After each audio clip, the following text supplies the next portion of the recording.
ये बहुत ही एक नाजुक विषय है। सदन में जो पीड़ा आज सभी सदस्यों ने उत्पन्न किया है, मैं चाहूंगा कि सरकार उसका संज्ञान ले।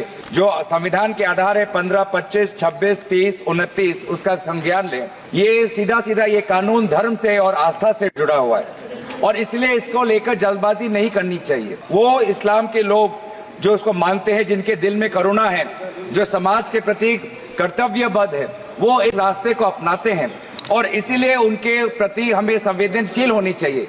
यहाँ पर अपनी ताकत का अहंकार नहीं आजमाना है। हमें हर धर्म में ये प्रावधान है, चाहे हिंदू हो, सिख हो, जैन हो, बौद्ध हो और चाहे ईसाई हो, हर धर्म में ये प्रावधान है कि समाज के प्रति जो लोग कर्तव्यबद्ध है वो दान करना चाहते हैं। इस दान के भावना को समझे, इस दान के भावना को राजनीतिक रूप से ये सरकार को नहीं देखना चाहिए। और आज ये बिल विश्वासजनक नहीं है क्योंकि